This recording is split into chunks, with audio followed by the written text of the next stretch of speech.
Hello and welcome to DCP SideQuest episode number 58.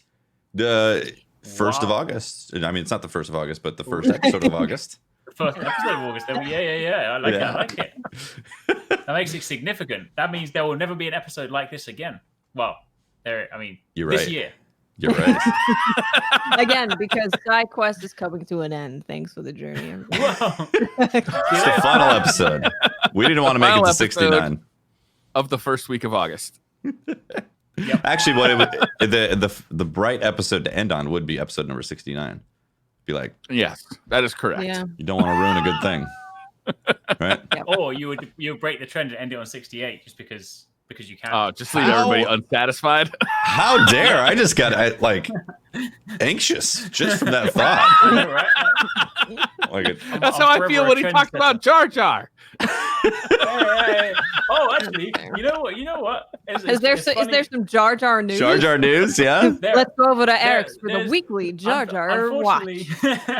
Unfortunately, there's no news. But you know, a couple of weeks ago, I uploaded some gameplay of Star Wars: The New Rogue Squadron game. The fight game. I'm looking forward to that game. Yeah, so I had a chance to play a remote event. We sat there, we had a little presentation, and amidst that, they were like, "Has anyone got any questions?" And I said to them, "Is Jar Jar Binks going to be playable, or is he going to be an item in your cockpit?" And they unfortunately couldn't answer my question, but Did they laugh? get my Jar Jar Binks question over to the developers. So Did they You laugh? know, Isn't that If game they based on wanted. the 4, 5, 6 in the trilogy or in the series? It's based quite on the. possibly. Okay, Maybe. you can't talk about it. Yeah, it might be. Oh, no. NDA. I mean, I actually don't. No, I actually don't know. I'm not Oh, sure okay. where it fits in. Maybe timeline-wise. there's I mean, like it's got a cuddly X-Wings in it. Jar Jar toy. Yeah, true. Well, that's what I was hoping for, because inside the cockpit of that game, you can have loads of different like decorations. You can have like Darth Vader statue and stuff in like your cockpit and stuff. I was like, well, can we have a Jar Jar, like a nodding head Jar Jar? Imagine that. Yeah, Just sit yeah. there. Because let's Imagine. be I'll put the honest, request in. he'll never be a character in a game, so just give him a little bobblehead. It'll be great. Exactly. And then I'll just secretly log into Briar's account and put it into all of his ships, and he'll be like, "We put this here." I quit this game forever. Yeah. I imagine That game actually Imagine looks that. really good. I was a fan Yeah. of X-Wing and TIE Fighter back. I guess those games came out on DOS back in the day in the 90s, right? And then they made an X-Wing versus TIE Fighter, which was an online game that you could actually dogfight other players online, which was amazing. But it didn't have story. It was just, it's just online. But the X-Wing and the TIE Fighter specifically had amazing stories to them. TIE Fighter even came with a book of like an actual physical book that you could read, and it was like the backstory of the character you're playing. nice. I got high hopes for that game. What's it called again? Rogue Squadron. I'm so excited. Can't wait to play this game that I Rogue have no idea Squadron about. was the name of the games that came out like for in the N64 era too, right?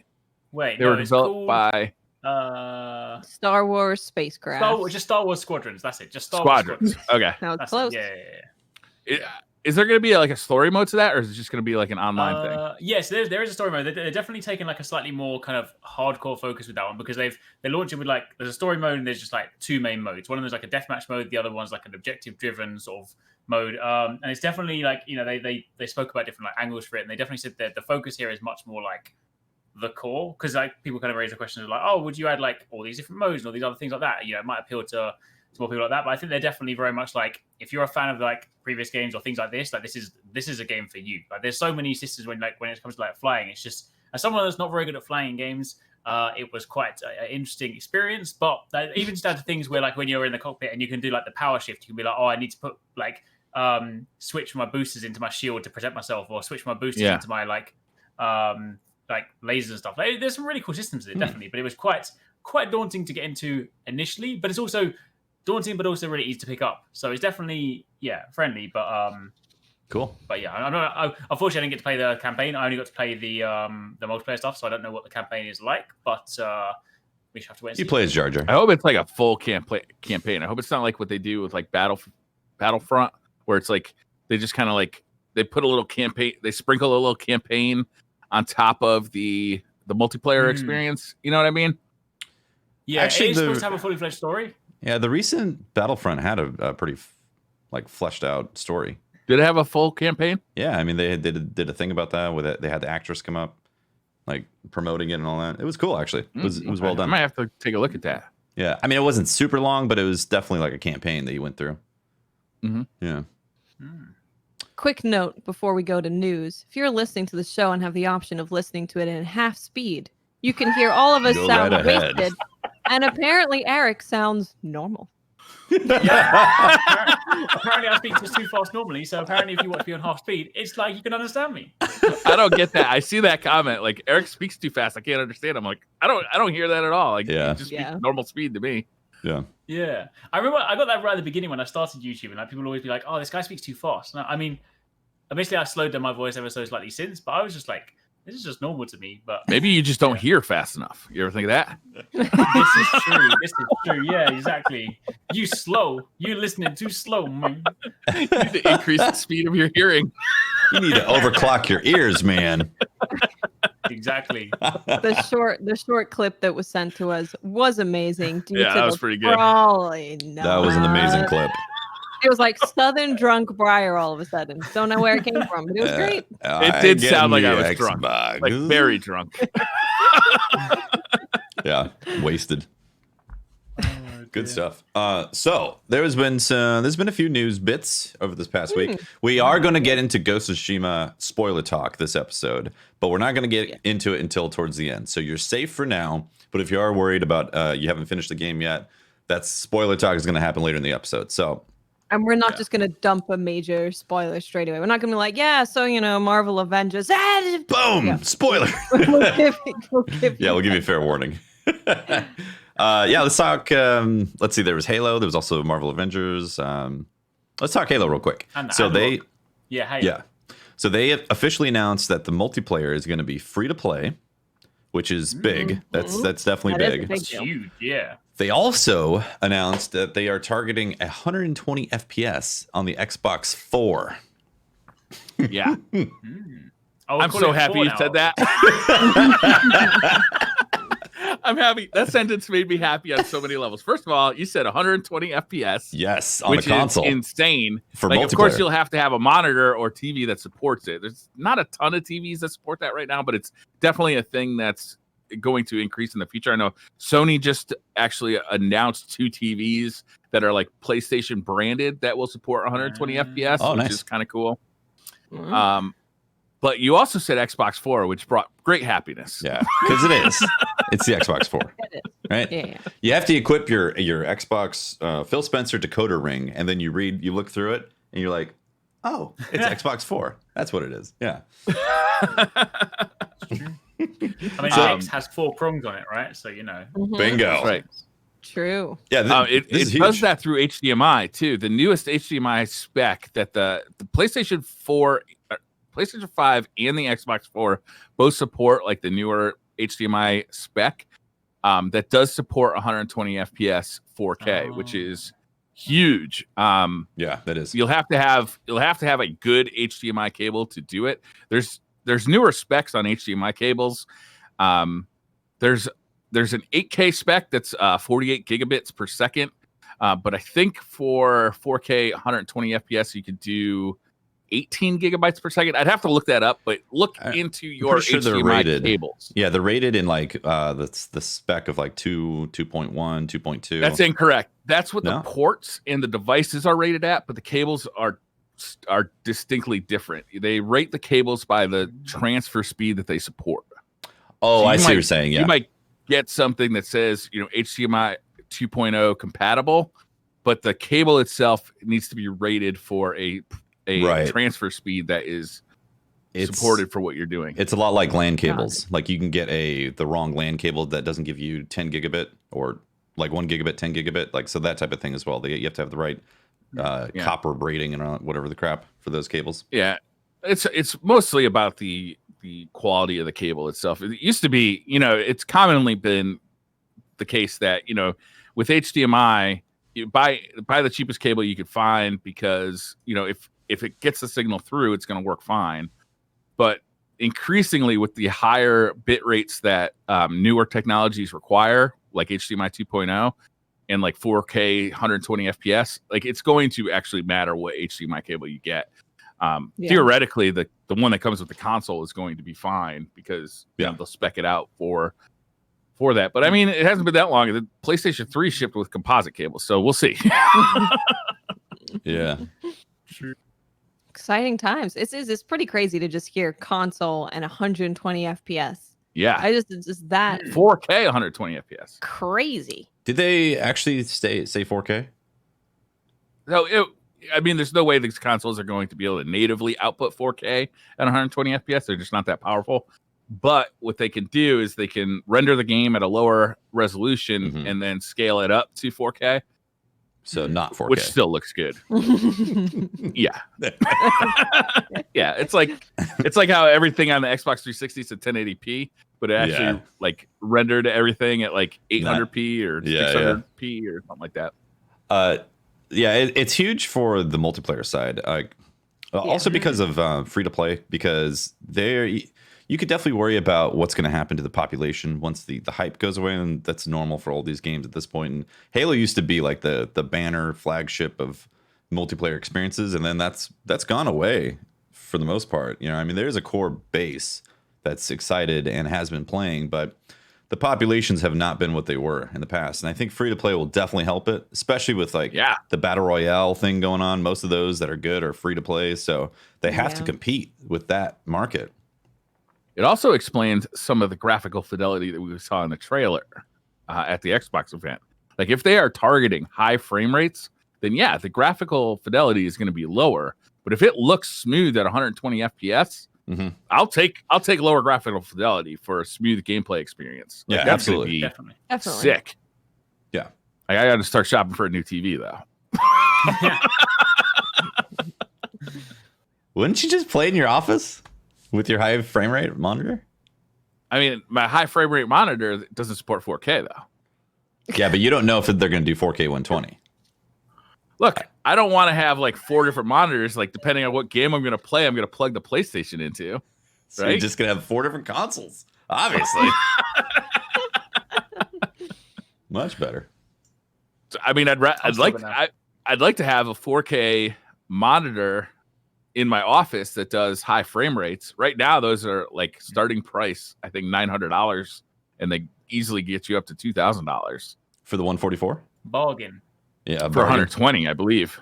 So they're just doing 120. Yeah, for 4K 120. They probably do 144 too. And then there's issues that you lose out on the color space too, like because the current display port doesn't support the full native color space at that high frame rate at 4K. So it's like there's only so many bits they could push through these cables, you know? Yeah. Yeah. Cables are so complicated. They are. They got real complicated recently. Like they're really pushing this technology to the limit. I'm wondering at what point where they just say, okay, we need a new cable. Like HDMI isn't doing it anymore. I don't know. And that would Series X. That would be actually be. I know a lot of people are going to disagree with me when I say this, but that'd actually be nice because it would eliminate some of the confusion. Like, you know, you plug in 2 devices with a HDMI cable, or you plug a device into your TV with an HDMI cable, and it doesn't work like you expect it to, and you don't understand the problem because you don't know that there's like newer versions of HDMI cables that you need to use to support it because it all looks the same. Yeah. You know? So if they just made something new, they should make the best one gold plated. I think that they should make it kind of like USB-C where you can plug it upside down. Yeah. Because I'm fucking sick of that bullshit. Well, it seems like a lot of companies are adopting like the USB-C for everything from video to regular data transfer and all that. And I don't know the limit. I don't know the limit of USB-C. I don't know if it can actually support like say 8K at 60 FPS or something, or you know. That's confusing too, though, because USB-C and Thunderbolt both use the same connector, but they have different specs and they support different data rates. So I give up. It is confusing. It's not like it's simple. I'm just gonna get a piece of string and just tie 2 things together and just like a hope couple of cans of string. Yeah. Exactly. So Halo, free to play, 120 FPS. Yeah. You don't you even have to have the Game Pass. You'll be able to play the multiplayer like when it releases. That I'm so excited to see, just because it's kind of like, as you sort of said, like, I mean, in recent years, obviously there've been like more and more, there have been Halos, but the pickup hasn't been the same. It's like the kind of the core Halo community has obviously been there, but you think back to the days when like Halo was like one of the, not necessarily one, like, but Halo was kind of like top of the esports scene, or there was like kind of a big like scene around it. And you kind of haven't necessarily, and it still exists, but you don't necessarily sort of see it in the same light. The fact that it's going free to play, I mean, you look at what that did for like Call of Duty Warzone, you look at obviously other things like Apex, stuff like that, like it just being free to play, and you don't need like Game Pass. You can literally just like, I'm going to download it on my Xbox. Like I bought a brand new console. We already spoke about like the value of being like, oh, I'll buy an Xbox and I'll have Game Pass with all the launch games. But if you don't buy Game Pass, you could literally just download Halo and play multiplayer with your friends all the time. Like that is going to take, like, the casual scene is going to come back. There'll be like, even, and that's it'll be even kind of forgiving, because I know that like in recent years people have been like, oh, I don't necessarily like all the new additions, I don't like Sprint, I don't like these gadgets, but like it's free. Like even if you've got gripes, it's free. You can just play, even if you're like, I hate the grapple, man, it's still free. Like people are going to overlook a lot of things just because they literally won't have to pay a penny. I hope they don't, Microsoft's normally sensible with this. I hope they don't like riddle it with microtransactions and stuff, but I feel like they have a sensible practice for this. So yeah, I mean, I'm excited to see what happens with like, if that brings the Halo scene back, because that would be right. Yeah, I could see them doing something where if you own the campaign and you beat the campaign, you get some sort of cosmetic that you can attach to represent that. And so maybe they connect it that way, like, or as they add new story DLCs, because they said that they're going to keep on expanding the Halo Infinite universe. Maybe each one of those has some cosmetics associated with it, so they can represent that in the multiplayer. Yeah. True.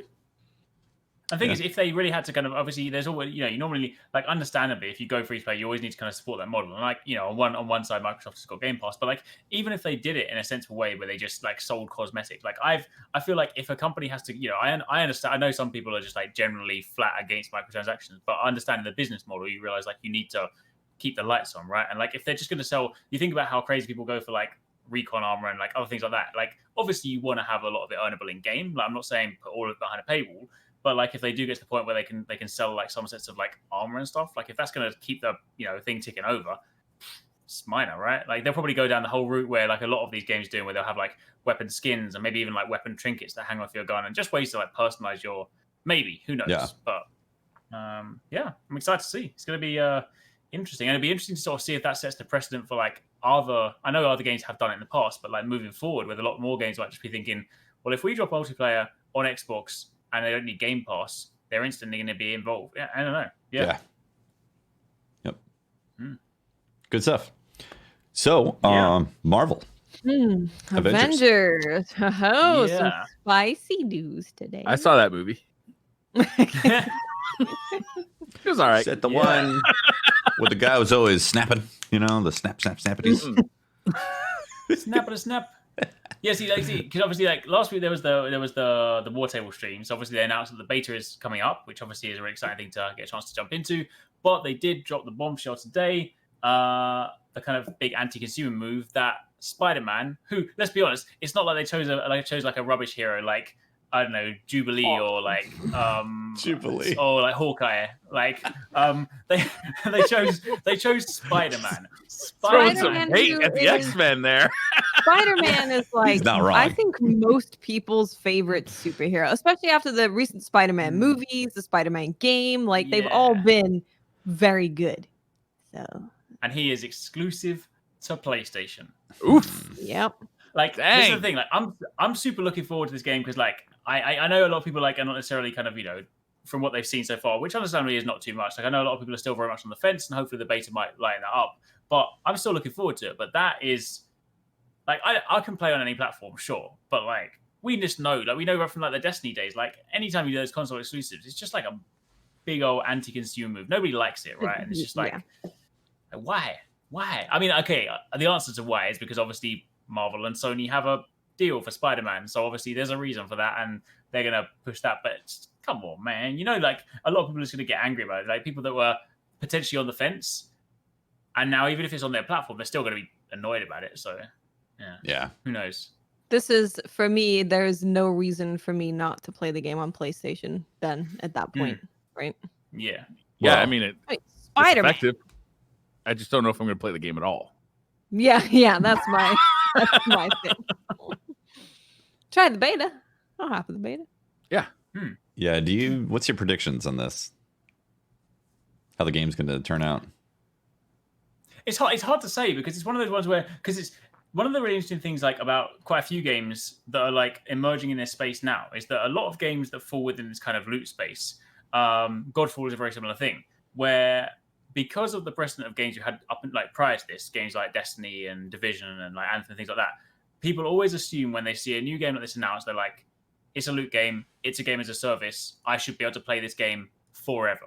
But I think a lot of people are forgetting there's also a second category of these games, more like your Borderlands, I guess the way they're described, like Outriders coming out and Godfall, and by what I can see, like Marvel as well, where they offer you the loot experience in a kind of a space where you can play for, X amount of hours. Maybe you get more than you would out of a story game, but they are not designed to be a game as a service in that you don't like play it week in, week out, log in for your weekly resets, stuff like that. And I think a lot of people often forget that because I was kind of doing a video the other day, like talking about the new Godfall stuff and speaking to the developer, and one of them said that, it is not a game as a service. There will still be stuff to do end game. There'll be stuff to play, but it is not a service-based game. Mm-hmm. And I think that's one of the kind of distinctions that a lot of people forget. And they go in, they see these games, they set the bar like, oh, cool, this is going to be like my Marvel version of Destiny that I can play for a bajillion hours, when in reality, it might just be, we don't know because they haven't really told us enough just yet, but in reality, it might be one of those things where instead you play it for like 60 hours. They've already said that their plan to support it is to continually add like story chapters. They'll add characters. All of that will be free. So they obviously intend to expand it, I guess, more in a system that's more akin to like Monster Hunter, right? Where it's like every few months they'll be like, here's some new content, jump in and enjoy it. So I think it's one of those things where like if you set your expectations right and you go into it knowing what it actually is, then people will be like, cool, potentially. Mm-hmm. But if you go into it and you're like, oh, I thought this was going to be Destiny. It's not Destiny. What the hell, man? So it's hard to say. This is all making it sound much more attractive to me, frankly, because I don't have time in my life for multiple like live service forever games. Mm-hmm. It's too many hours to keep up with them.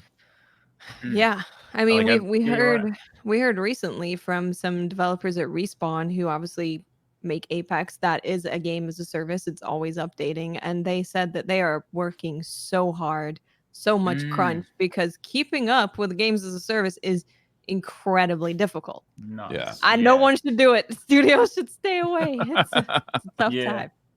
But it's right. It's right. Like you were sort of saying, bro. It's like, there came a time when that was like an emerging genre, a brand new genre, and everyone was like, oh, yo, we love this. Everyone wants to be doing this. But it's right. Like, I love those kind of games, and I love it harkens back to like the MMO days. But like the reality of the situations is, if you have any more than one of those on the go, it's like a full-time job to try and stay up to date. So I love my loot. So I do actually quite like the idea of things like, Monster Hunter, Borderlands, what they've said about Outriders, or what they said about these things where like you get your fix in a kind of a thing where you can stop, you can finish it, and you can kind of quote unquote complete it. Sure, if you want to keep looping to find like some slightly better gear, you can.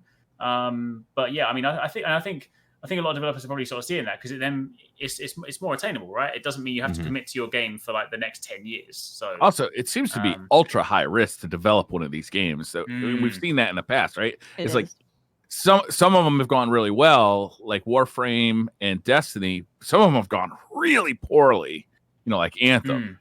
Yeah. I don't know. Is there like a lot of room in between? It's a super expensive thing to make because you have to make so much content and so much gear, and then you have to, you have to support it, and you have to keep the servers live, and you have to keep patching it and updating it based on player feedback, and it's just a really expensive way to go.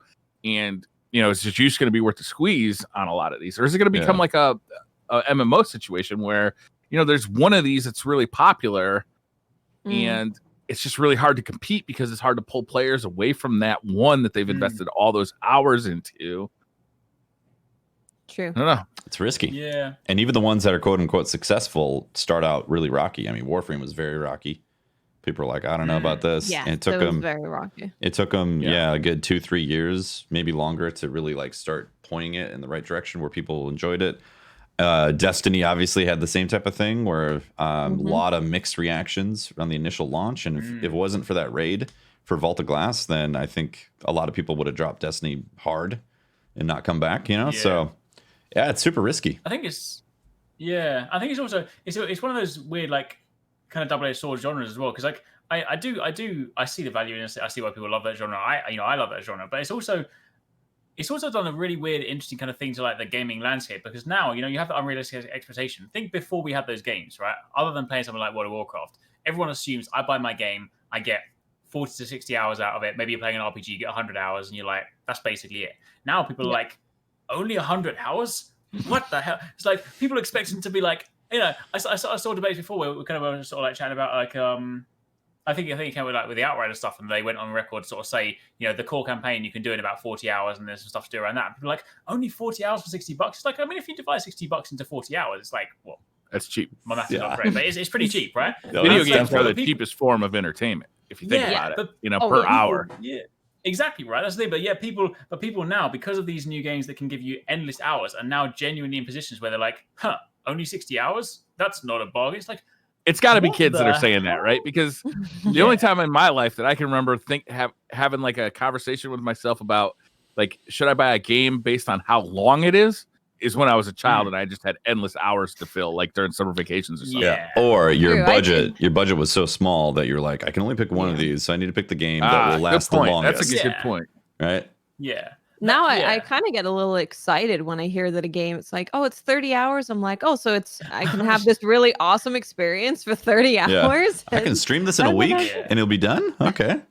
I remember having a conversation with Gary Diaz where he only wanted to play indie games that were like, 3 or 4 hours because, it just fits into your lifestyle better and you can have a complete narrative experience in like the pace of a couple of movies, and they're much cheaper generally, Yeah. You go through a lot more of them. It's like the bite-sized content type of format that society is more and more pushing towards, with like, I mean, Netflix is, giving one-offs and all that. I feel like indie games are feeling that too. Yeah. Yeah. Speaking of value in games, there's a lot of rumors that the next generation of discs and like games are going to be $70. Yeah, I heard about that rumor. Okay. Yeah. I don't know if it's true. I mean, that's just kind of been a rumor. That's all it is. I mean, it wouldn't surprise me. I mean, we've been paying $60 for games for 2 generations now. Yeah. And frankly, before that, like I think it was Xbox One and PlayStation 2 and PlayStation 1 games were hovering around $50 and $40 more. But in the 16-bit era, it was not rare to spend $70 or $80 on a game.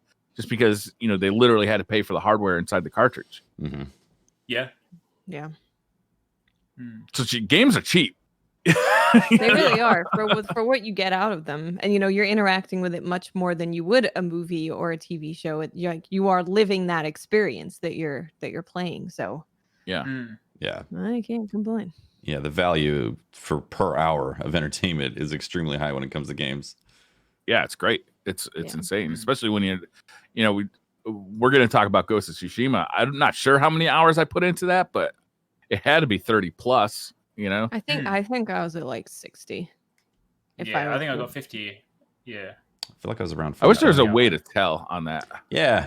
It's kind of a weird oversight to not show your playtime on that. Yeah. Let's see. So we got through Halo. We talked about Avengers. Oh, for me personally, I think I'm still going to play on PC.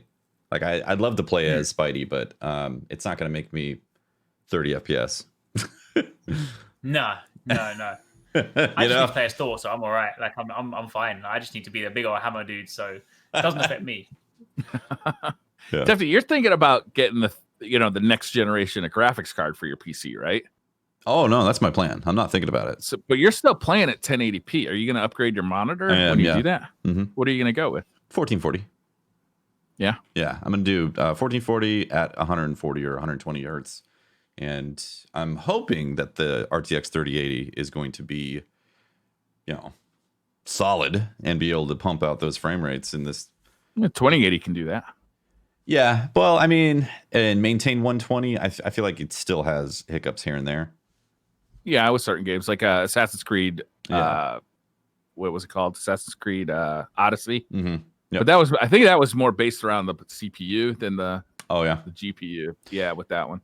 Yeah, I'm just hoping that the 3080 is a real technological leap. People are saying that it's going to be, the rumor is that it's going to be like a significant leap, like 30-40% more power overall than the That's 20. a big leap. Yeah, I mean, I'm gonna need another computer to power the graphics. Exactly. The 980 Ti to the 1080 Ti was a very big leap. So if it is something of that nature, then I'm going to be very happy. But if it isn't, I don't know. I might step it down and just go with like a 3070 or something like that, because 1080 Ti right now is fantastic for 1080p. There isn't really much that it chokes at, you know? Yeah. I mean, it doesn't. There's nothing it chokes at 1080p. So I'm only missing the ray tracing. Yeah. You know? Which isn't a big thing right now. Yeah. I feel like that still needs to be adopted. So yeah. I don't know what the price of the 3080 Ti is going to be, but I do know it's going to be fucking expensive. It's going to be more than a console, that's for sure. Yeah, it might be more than both of them. It definitely is going to be more than both of them. I almost have no doubt that it's going to be more than both of them. Combined, you think? Yeah.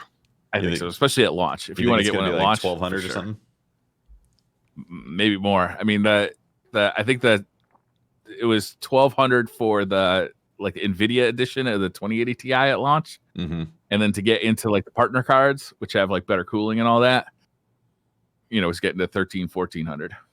Yeah, wasn't there at the time? Wasn't there manufacturing issues and global supply going on? Which obviously is still that shouldn't be an issue this year.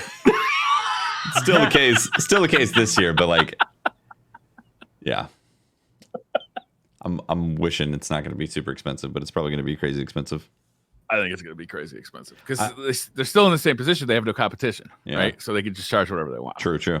I also don't want the reference card. I want the Strix one, the Asus Strix. I prefer those because they're quiet.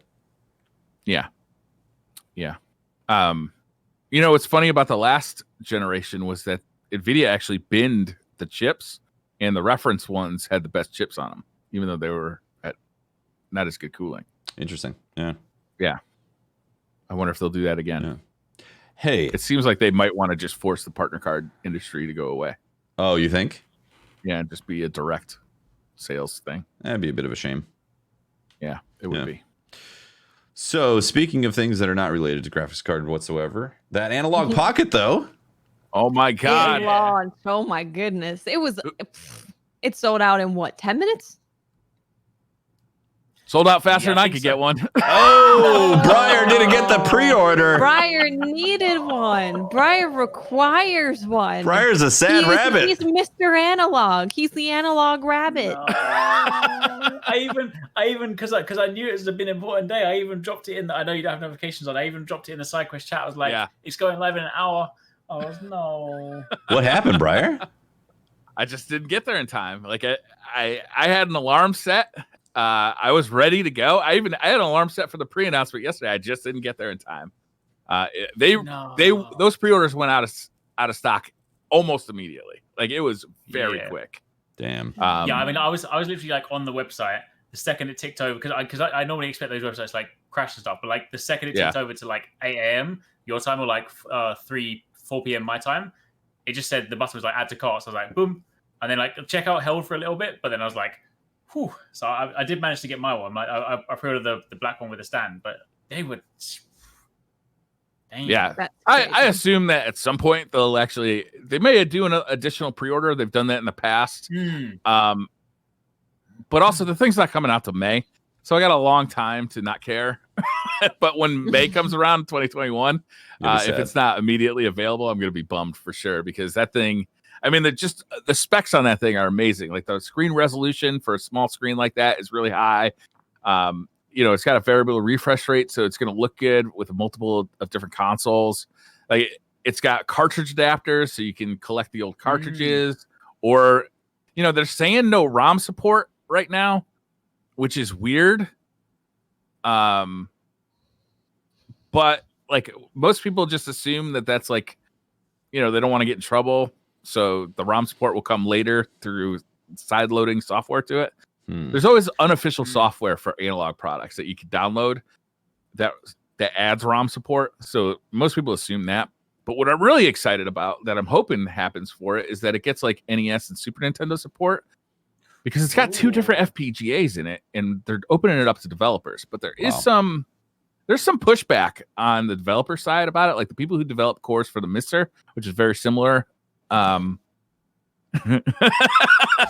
very similar technology, is they're kind of like, well, why would we do that for this thing that, like, you make? We're not going to get any like compensation for working to make your product better.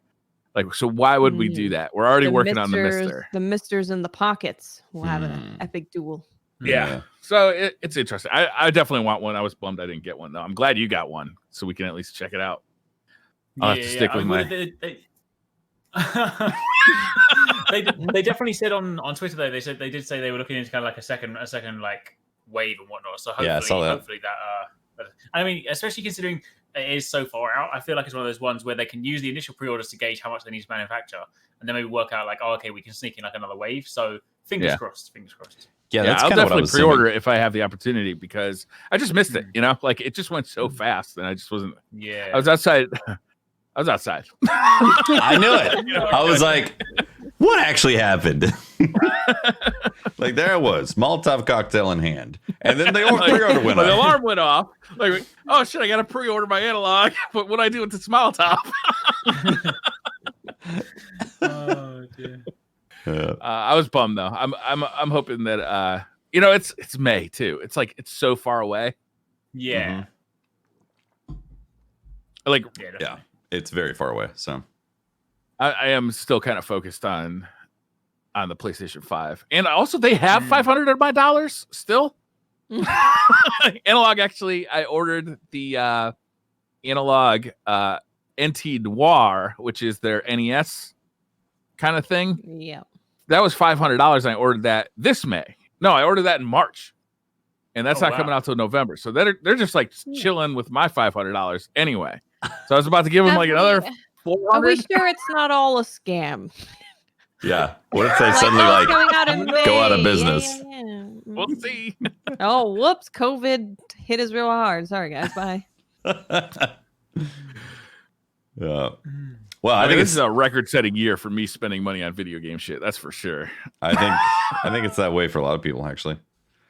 Yeah. Speaking of video games and things that are awesome, we need to talk spoilers for Ghost. We do, because my section's going to be at least an hour. Oh boy! All right, let's get into it.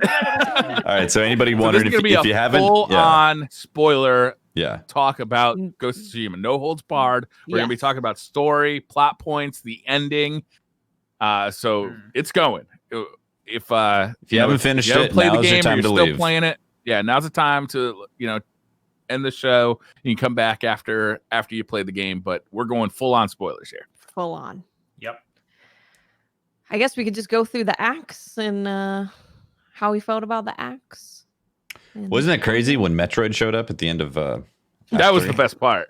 And it was a girl. Metroid's a girl. Metroid's I couldn't believe that when Jin Sakai took his mask off, he was Darth Vader. crazy, right? Crazy. Wow. Crazy. I mean, the crossovers in this game are nuts. Where to begin? What did you guys think of like the whole thing? Okay, go ahead, Eric. Go ahead. No, I was saying, before we did the story stuff, the thing that I was alluding to before, when I said there comes a time in the game where you unlock a thing, and that thing is awesome. Can we just appreciate that thing? What thing are you talking about? Ghost when Dance? you unlock Ghost Dance. Oh my when you god! unlock Oh, yeah. for the first time, and you're just like you're literally there. You spin around, impale the guy, slice his head off, and it's like screen now you can turns activate red. this.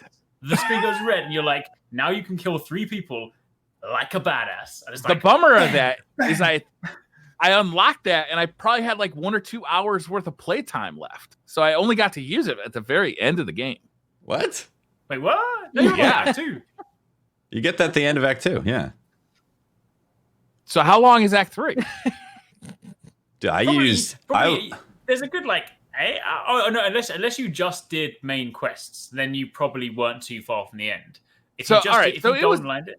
I wanted to ask you guys if you had a similar experience with me, because I wasn't sure if I had just like I had done it wrong, but I did not finish the Tales until after I finished actually the main quest.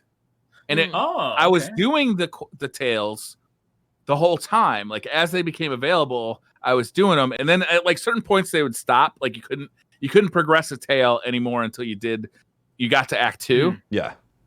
And there seemed to be a stopping point for me until I beat Khan as well. Like I couldn't finish the tales until I finished the story. I finished them all before Khan. You finished them all before you finished the story? Yeah. I don't know. They just weren't on my map. I couldn't find them. It wasn't.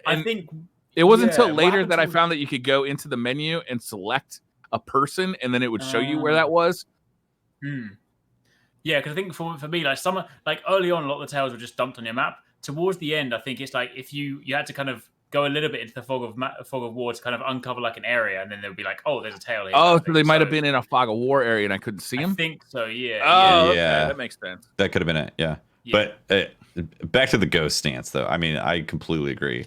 Every stepping in this game of getting new kit for your badass samurai-ness was amazing. But when they showed that ghost stance, I was like, oh my God. I think I teared up out of hype. That whole mission of just like, and you get it, and right after you get it and you finish cutting heads off and stuff, you're just like charging forward into the enemy, and it just feels like such an epic sequence. Yeah.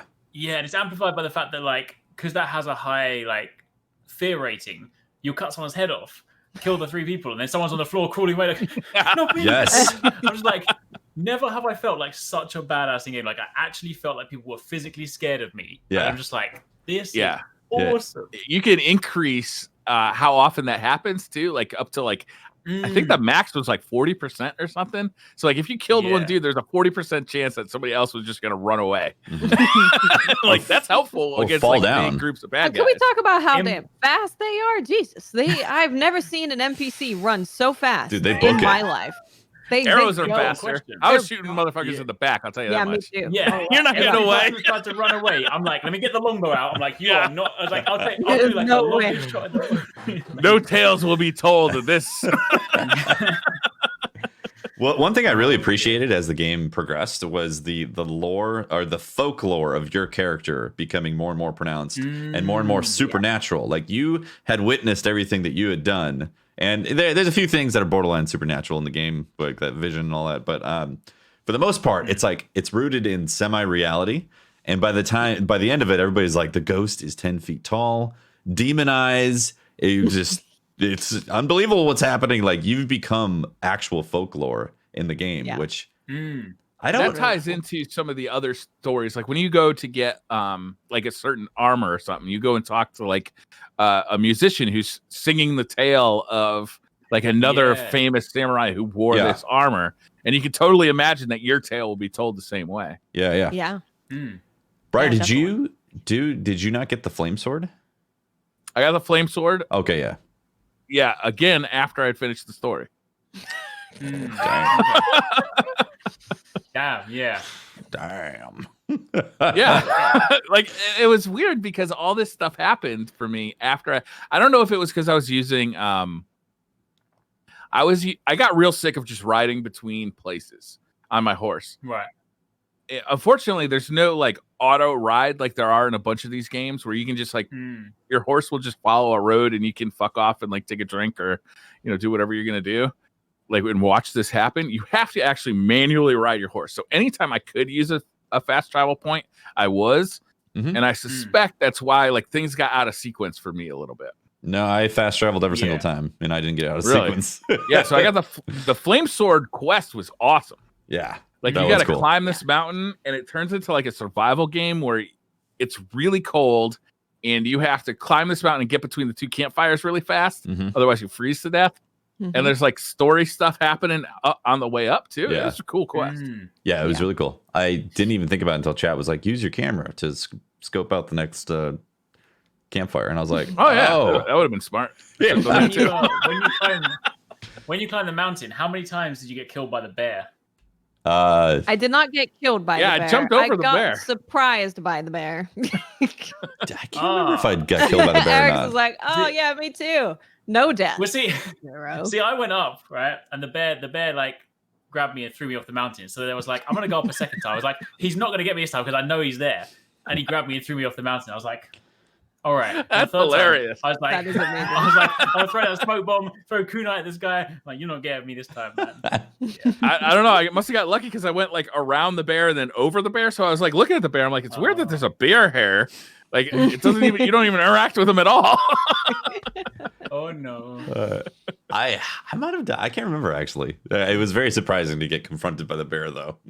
Yeah, I was just like, there's a bear in the mountain. Bear. It's freezing in the bear. Oh my god. Of course there is. Yeah. Do you guys want to talk about the tails? So there's a weird setup here. There's like I would a main love quest. to talk about the tails. There's the tails, which are almost they're bigger quests than just like a side quest, and a side quest where it's usually like, go talk to somebody and kill a guy or kill a couple of guys and then come get a reward. Yeah, Watts. The tails though were pretty in depth. Yeah. So first of all, I loved all of them. But there were two in particular that really stuck with me and kind of had a large emotional impact, especially setting up for the end of Act 2. So the way that I did it and I'll talk about 2 and you guys could talk about others, but I played out Yuna's tale. So with Yuna, we learned that her and Taka, her brother, were kidnapped and sold into child slavery. Yeah. Fun times. And we also find were they kidnapped? I had got the impression that Yuna had actually gone there willingly and brought Taka into it, and she felt a lot of guilt because she actually brought Taka there because she thought it was a good place to be. There was something with her going there. Yeah. And she was trying to protect Taka. Oh, I think wasn't it that she was like she used to play in that area or something? Like because the Ronin didn't used to be that bad, and then the Ronin turned into like awful, terrible humans. Could be. Yeah. She had a lot of remorse over it. She was trying to protect them because she was like the older one and they were still kids. Yeah. So she thought like at least this would be a good situation, and obviously wasn't. Yeah. So playing their story is heartbreaking, and you come across this person called the Black Wolf through this story. And in English, he says that Taka was his favorite. And I don't know what the voice acting was like when he said that, but in Japanese, he said that he was very cute, which made it even more creepy. Yeah. That he was like, oh yeah, I remember Taka. He was very cute, which made it very obvious what was happening to Taka. Yeah. And Yuna explains that, he doesn't remember any of it, but that was a really emotionally impactful tale for me because you got a better idea as to why Yuna is so protective over him. And, why he probably hasn't been able to stand up for people or protect his family, because Yuna's always like, no. No way. We're not letting anything like this happen again. So that tale was great. And I loved killing the slavers and chopping off their head. That was dope. Yeah. That was really cool. There wasn't a lot of stealth sequence that I enjoyed, but that one I did because you were going in there chopping off their heads. Yeah. Well, and like the whole pretense was nobody can know, how this happened. It's got to be like, the ghost. Yeah, like creepy. And you end up putting it on a stick outside of the camp so that people see it and they're like, oh. Yeah. Okay. So that was out of sequence for me too, because Taka was already dead when I did that. Oh, see, Oh, no. see, this is I was saying 100% like doing the tales in the order and then doing the main story for sure enhanced the main story for me by a ton. And that was one of them that during that period, I ended up feeling very connected to Taka, because he's making our equipment. I now know about his history and what he's been through and why Yuna protects him. So it was a huge emotional attachment to Taka after that. And I think maybe if you hadn't done that, you wouldn't have felt. I might have felt more connected to Taka because I did not feel a huge emotional bond to Taka when he died. I was kind of like that. I felt like it fell flat a little bit, but if I had known more about the backstory before he died, but again, it just wasn't there. It wasn't on the map for me. I just thought you had to wait, It was hugely impactful. Yeah, it was very impactful for me. Yeah. And I did Yuna's story, and then I went right into Yuriko's story, which is the older lady who has a very short tale, but they did such a good job writing it because not only did you feel connected to her and you're like, oh, I love her, but she also bestowed a lot of wisdom upon you because this was the time where we learned that Jin's dad actually complained about Jin's uncle being super rigid and stubborn and stuck in the like samurai honor ways. So we kind of learned through her that she his family, the Sakai clan, might have actually thought that what he was doing was, you know, not a bad thing because he's saving a lot of lives. He's protecting his country. And up until then, we were just like, oh, everyone hates us. Yeah. But coming away from that, it made me feel much more connected to the Sakai clan and made me want to wear the armor, you know, because I'm like, oh, my dad probably would have done the same thing. And of course, at the end, she ends up dying. That was the highlight emotionally for me of the whole story. Like the entire game was her saga, because you spend so much time with her, and she is so likable. You know, she is just, you know, she's not a pushover. Like, she definitely criticizes you multiple times, especially with the whole poison thing. Yeah. But, you know, you really, I mainlined her quest like one after another, because after Act 2, like, I saw that you could get the clan armor from that story. So I just I crossed the entire, you know, island to get to her in one straight shot on a horse, and then I did all her stories like right there. And it was really impactful. That was the best story in the game, I thought. Better than the main quest story. It was really great. You learn that she has Alzheimer's of some kind, right? And she's talking to you like it's your dad. And then she passes away. And that was very, very, very, very sad. Yeah. That we told as well, because obviously, like, I think it was like in the second mission, like, Jin would obviously correct her. Like, he's like, no, I'm Jin. But then, like, towards the end, he's like, yes, I'm my father. And it's just like, just kind of letting her just be happy with it. It was he's realizing what's happening, right? Yeah, that tale was rough. I mean, all the tales were definitely they all had some darkness in there and some stuff that was Masako, I'm looking at you. Yeah, right. Like they all just dear God. They peeled back large pieces of humanity and put it under like a magnifier, you know. It was really, some of them I didn't like, though. Some of them I felt like it was a slog to get through. Like Sensei Ishikawa. Yeah, like I liked the Tome stuff, or Tomeu, or whatever her name was. Tomoe. Oh, Tomoe. Yeah. Tomoe. Yeah, but I found Sensei to be a completely unlikable character from the get-go.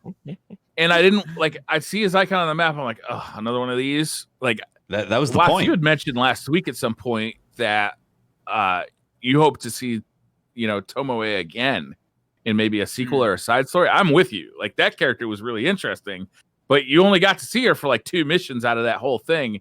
And Sensei was, I mean, just so boring. Like, I really didn't want anything to do with those side quests. Interesting. I didn't think he was boring, but I felt the animosity from him and what he had created, what his legacy had ended up being.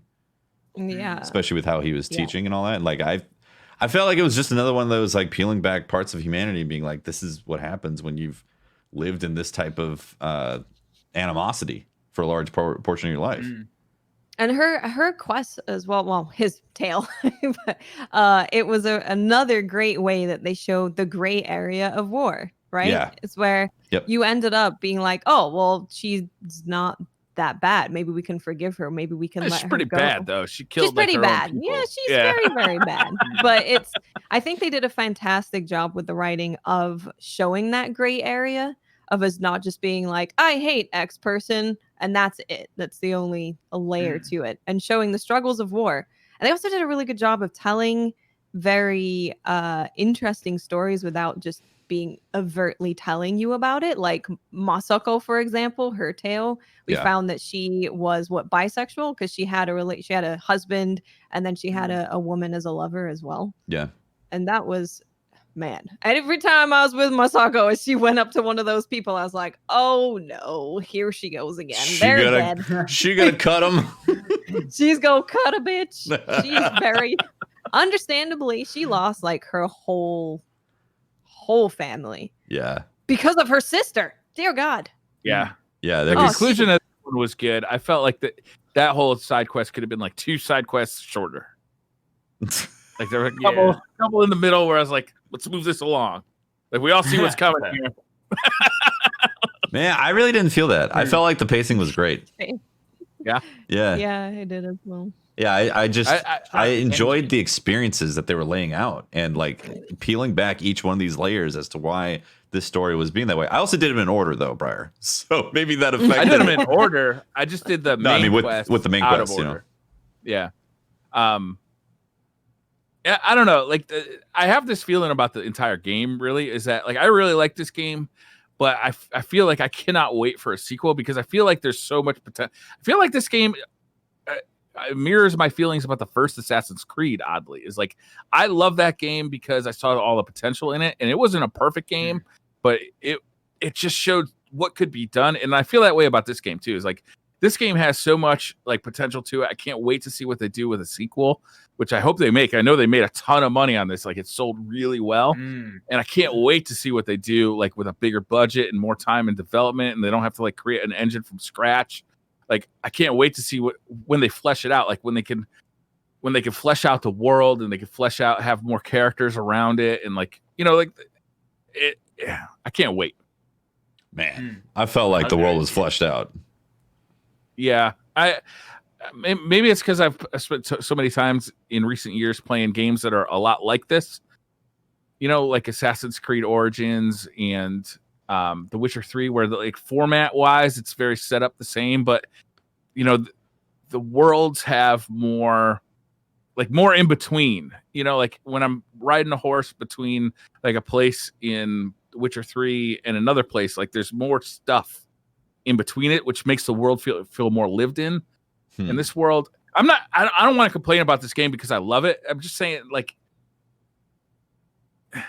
to me, like I would have loved to see, like, I can't wait for a sequel where they can flesh out the world a little more. And there's like, you know, there's more variety between quests and there's more variety of like things that you see in the world. Like one of the coolest things I saw in this game was I came across this village that was clearly a whaling village, and they had a whale on the shore, and they were like stripping the whale, like they were mid, like taking, like I love stuff like that, like that kind of environmental storytelling. And there was some of that in this game. I can't wait to see like what they could do, like the next step, you know. So different villages for sure had some copy paste type of stuff going on there with like the buildings and all that. So I do understand like that angle of it.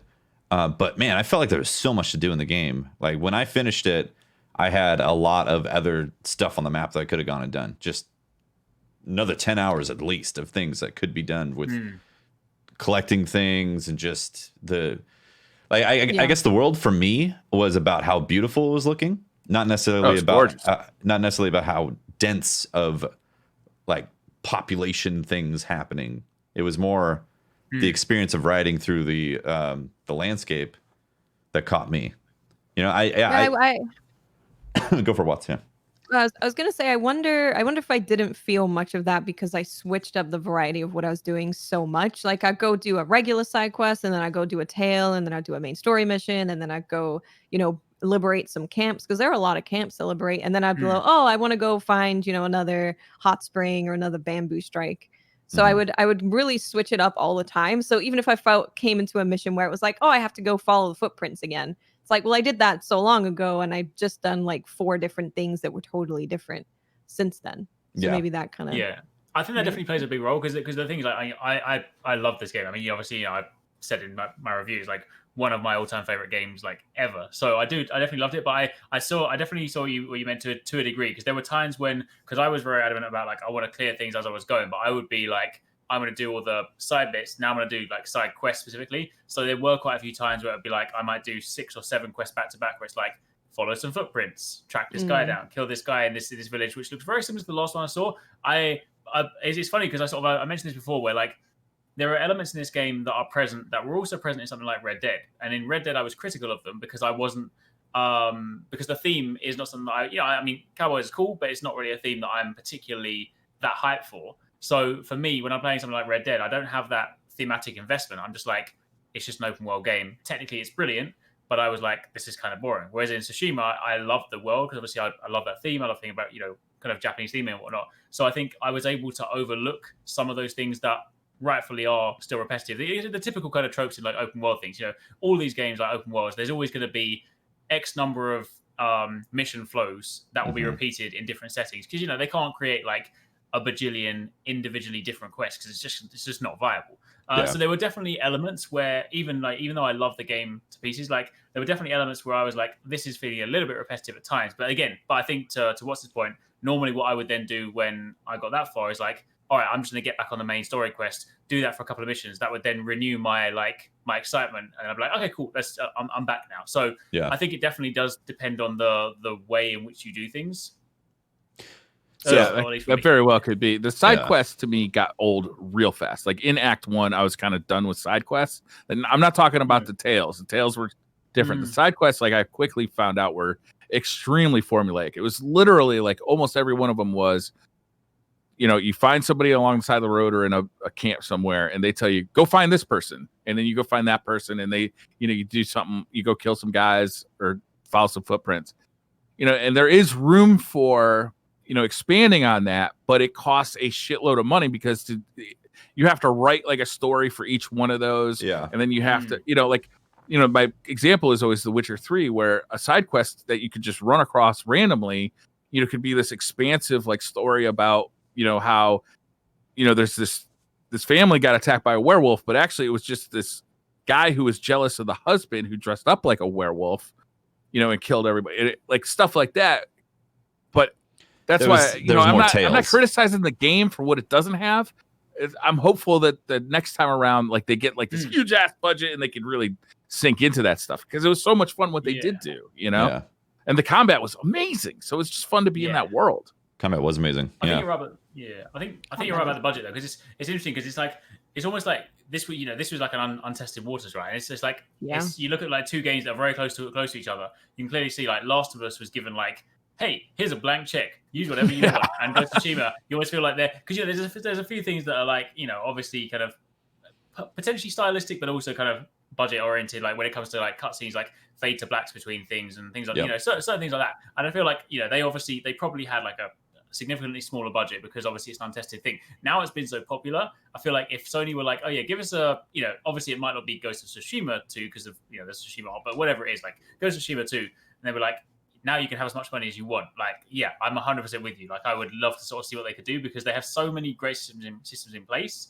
But like, if they have like buckets of money behind them, they might be able to do something incredible. What I will say is, after playing a game like this, and I love these games, but it's gonna be kind of hard to go and play Assassin's Creed in the same way, because this has set the precedent for these kind of games. Like, oh my goodness. It was definitely. We didn't talk about the ending, and I gotta say that the arc, I feel like the story arc from the beginning all the way to the end, in how like the tales and also the main quest, and how the end fight was with your uncle, and the way they set that up visually, like the fact that there was the question of honor versus dishonor, and what was right or wrong if in the samurai code versus like saving your people. And the fact that the cost of war was also his name and his family clan and all that. Like, there was so many things in that ending. And the fact there were so many layers. Yeah, many layers that it just completely obliterated me. I was like, this is amazing. Like this is how you tell a freaking story and like have these things come together. I was blown away by it. It was way more interesting than the fight against Khan. Yeah. Well, the Khan fight for me was like action, Yeah. Like, but So the uncle, I'm gonna say, I kind of hated him the whole way. Like the whole way, I was like, this guy is getting on my nerves. Kind of a prick. Then, but then at the end, which is just a testament to their writing and their animation. But at the end, where he turns to you and he's like, this is my punishment, having to kill you. And he's crying. Yeah. I feel I don't hate him anymore. I've kind of almost forgiven him and come to this place where it's, I now feel for him. I feel for him as a family member again. Did you guys kill him? Just in that one moment. Yeah. What did everyone do? I did kill him. I did not. I did not. I didn't either. Watch, you're a monster. Whew. So I will say, after watching both of the endings, I think both of them. Yeah, I think that killing him feels like the quote unquote better ending, but the way that they're both written is really, really good. So my thing was, obviously knowing a lot about samurai and everything, was if I don't kill him, one, he wants me to. 2, if I don't kill him, he's gonna have to kill himself. He's gonna have to disembowel himself because he can't possibly go back to them and be like, oh yeah, I didn't do it, because he has to do it. He has to disembowel himself, kill himself. So in that moment, so if you don't know what happens, Jin's very upset about it. Both of them are very upset. And it ends with your uncle saying, thank you, son. And it just felt like that one moment showed him that, yes, I am the ghost, but I'm holding both the samurai and the ghost stuff together. And it was that last moment of him being kind of proud of you before passing on. And he's like, make sure to find me in the next life. So the ending was incredibly powerful. I hated it. I was on stream. I was like, I hate this. I hate that I'm killing him. I feel so bad. But he kind of gave you all the words of thank you so much. I see you as a son. Find me again. It was very sad. And if you do that one, you get the white die. Whereas if you do the one that we did, we get the red die. Yeah, I like the red die. I like the red die. Yeah, yeah. And if you don't kill him, you say that you have no honor, and you can't kill a family member. And knowing that he'd have to stab himself, that is sad. But I feel like I don't know. I feel like both of those endings. I got over it. Both of the endings are very, very good. Yeah. Yeah. There wasn't like, oh, you got the good ending, or oh, you got the bad one. It felt like it's just a personal choice. Like it just comes down to how I was thinking about it for a solid 5 minutes of just like, okay, well, what's he gonna have to do? His uncle's obviously very strict with the honor thing, so he'd probably prefer to be killed. But is that what Jin would do? Because he's kind of set all those traditions aside.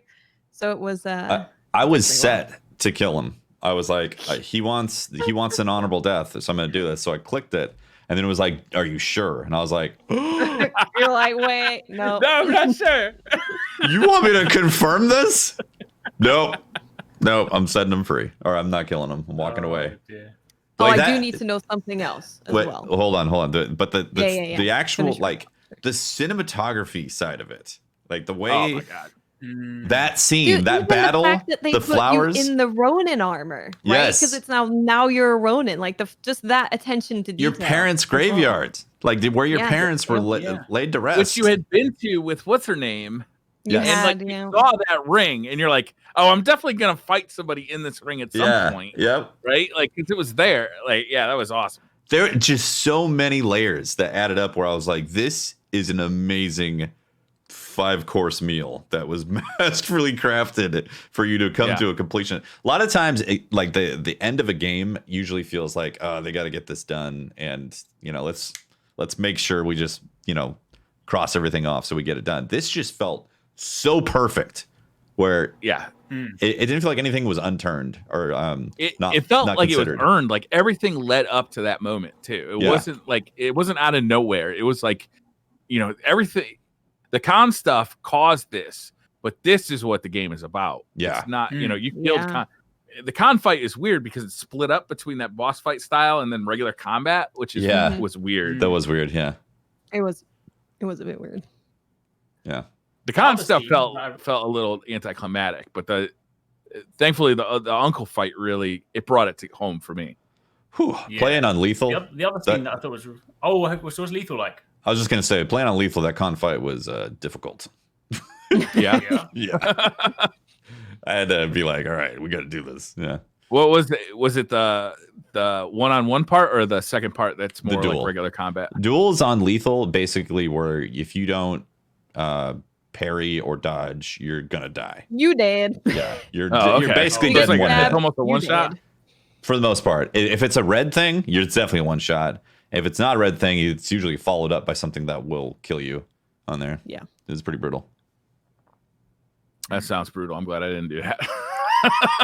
Yeah, that is that's a bit much. That's a bit much. But I was saying the other thing that I thought was really cool, right? The one thing that we did mention before was like linked to the ghost dance. You know the time when it's the end of Act 2 when you're sieging the castle, and then Jin drops down from the balcony, like poisons 3 guys, and then as the doors open, he just slices the guy's head off, and his uncle is like. And you turned around, you got blood all over your face. Like, yeah, and you're like, this is how I do. This is how I do it. Is there a problem? I've been doing this for like 15 hours. I don't know what you're up to. Yeah.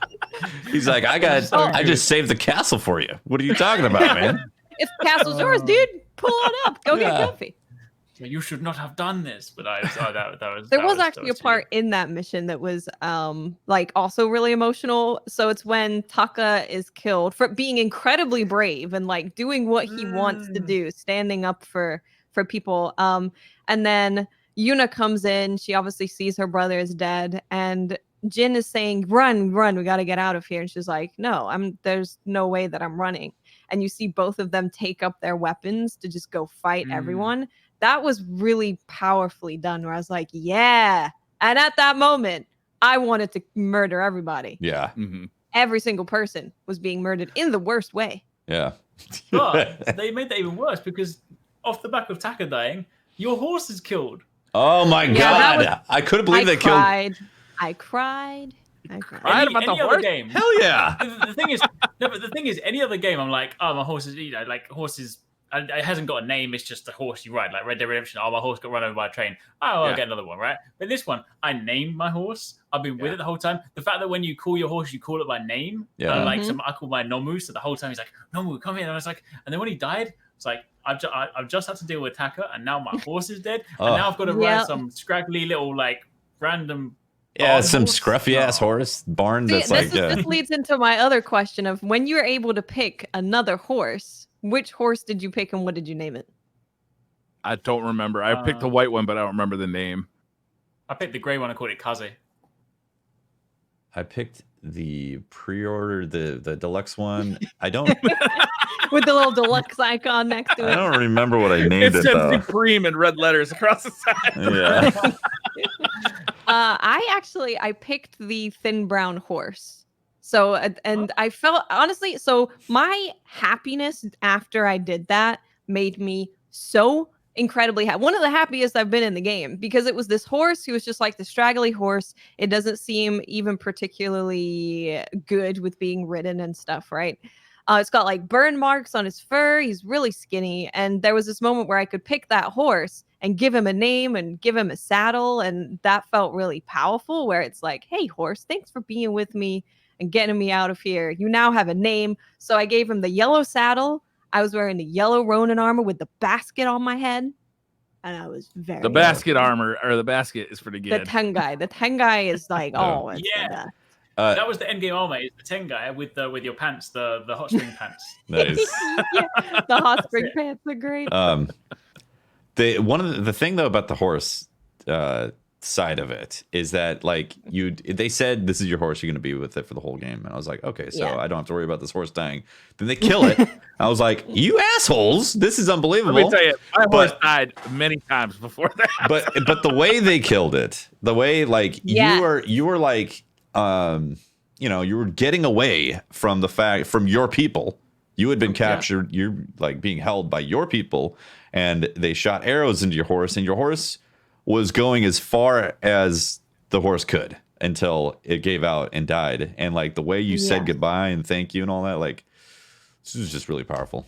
And the music broke me, because in a lot of these situations where your horse does die or an animal that you're with dies, it's usually pretty fast. But this was a long, drawn out thing where you're seeing the pain that your horse was in, getting you to safety. Mm-hmm.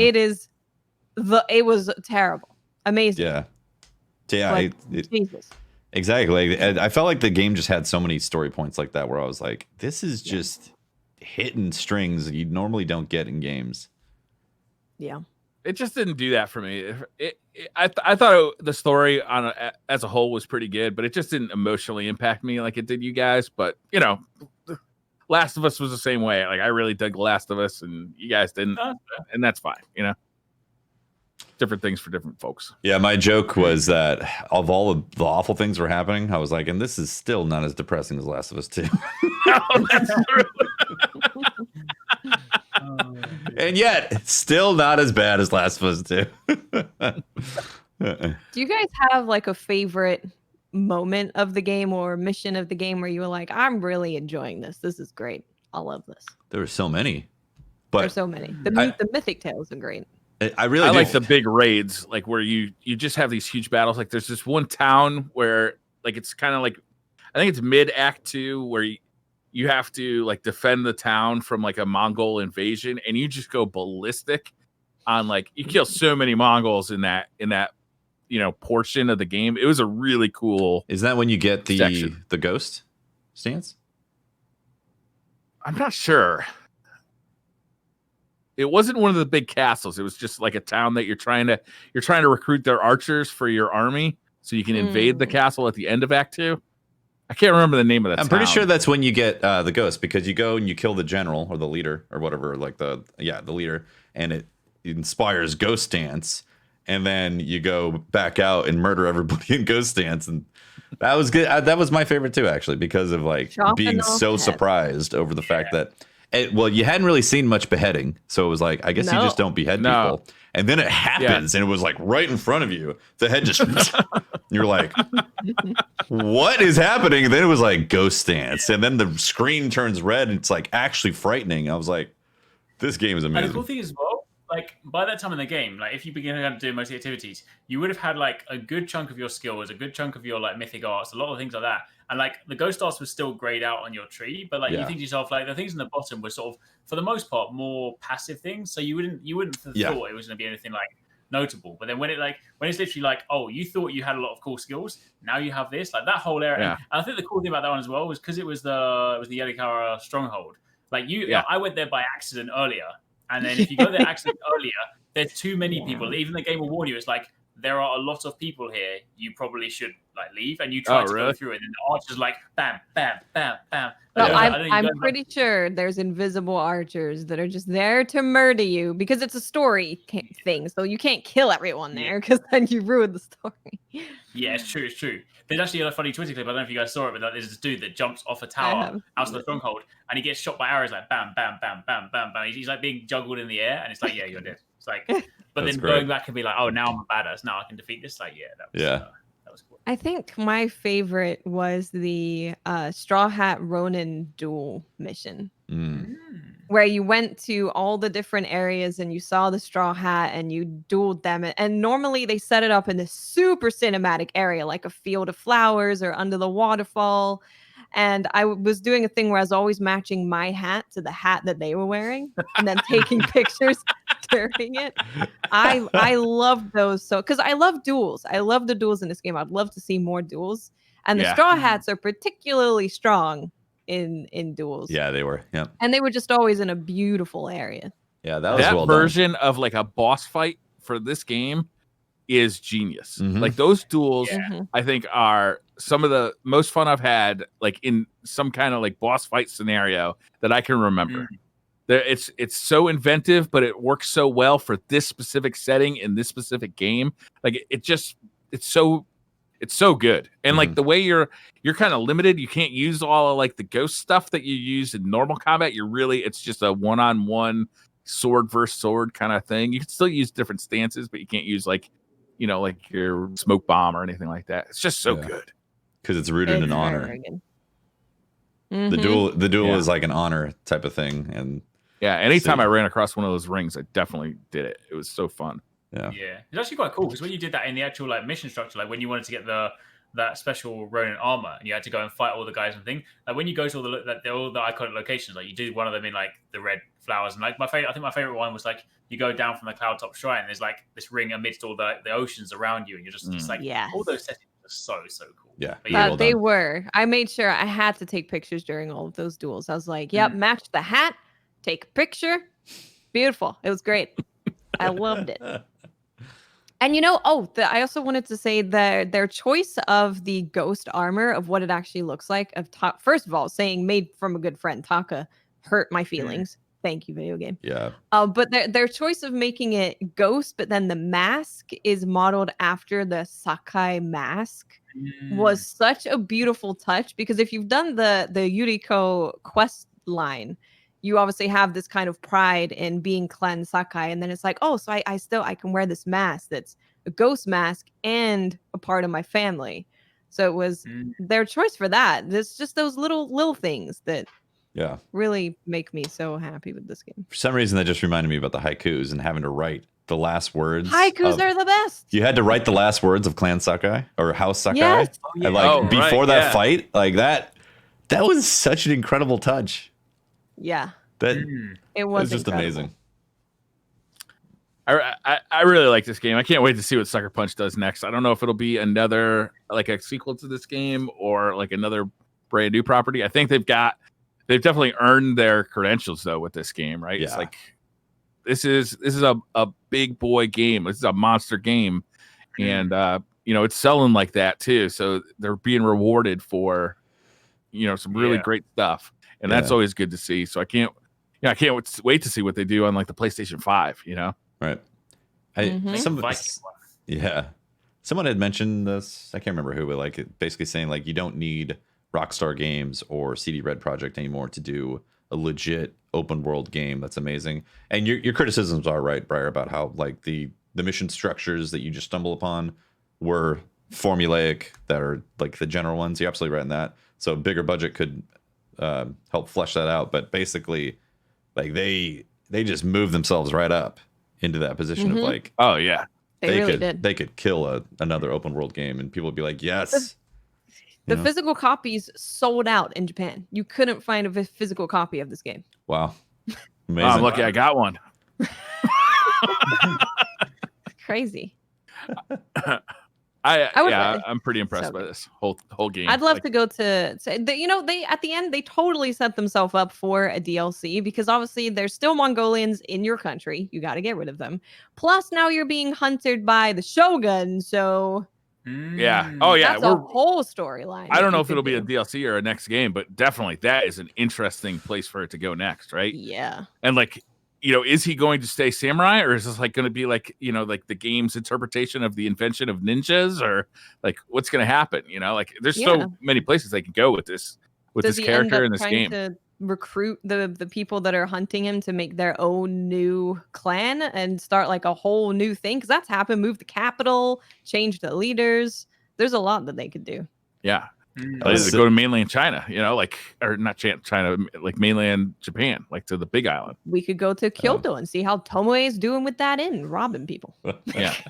I thought it was so cool that he had like an army that had been suddenly following the ghost. They're like, which was the problem. You can't have a leader structure if someone is like so powerful in ideology that they're creating an army around this idea. But that was just like little things like that. I thought was amazing, but like the ghost becoming so bigger than life. Yeah. Well, it threatened the whole structure of their, society, their like elite society, which frankly needed threatening. Yeah. That's cool. This has been a longer side quest than usual. We better wrap it up. It has. Yeah. Spoiler talk complete. Yeah. I'm really unhappy that it's over. Yeah. Real quick, did anybody clear out all the bases? Yes. Yeah. Does anything happen after that? Because it's the only thing I haven't done yet. No, it's just part towards the achievements. If you get to platinum, actually, okay. There's no story for like clearing out all the bases. No. Okay. Right. You might unlock like a mask or how. Normally, if you complete one of those things, you unlock like a cosmetic or something like that. I can't remember exactly which one it was, but no, that was. All right, I'm not going to do it then. All right. Well, that is SideQuest episode number 58. Spoiler talk complete as well. Main game complete. Yeah, main game complete. Thank you very much for watching and listening. We really appreciate it. Shout out to our Patreon members, and shout out to our Twitch subs, and shout out to everyone watching or listening, no matter where you're at. If you want to find more of me, you can talk to me at Teft on twitter.com/Teft, and catch my streams twitch.tv/TeftyTeft. I will be taking some time off this month, some well-needed R&R from my schedule, which I'm thinking is going to start next week for me. But yeah. Who's next? I am Miss 5000 Watts. You can find me on Twitter, Twitch, and YouTube. We're going to be doing some Iron Banner, and then I think we're going to jump into the Neo 2 DLC. Ooh. Oh, really? Yeah, that just came out. Yeah. Okay. I'm Arix. You can find me over on Twitter and YouTube at either Arix or Arix Gaming. And I don't know what we're doing this week. There's Monster Hunter this week. Frostfang Barrier drops, so I'll be talking about that next week. Nice. I'm Briar Rabbit. You can find me looking at the analog website longingly and disapprovingly looking at my Game Boy Color because it's just not good enough anymore. All right. Thanks for watching, guys. We'll see you. Actually, you guys, you guys will be on the show next week. I'll be off next week. Yes. So, we'll be. yeah. And DCP Live episode 200 this week. Episode 200. What's going to happen? Ooh, who knows? Definitely lighting something on fire. Yes. All right. Bye, everyone. Bye. See you later.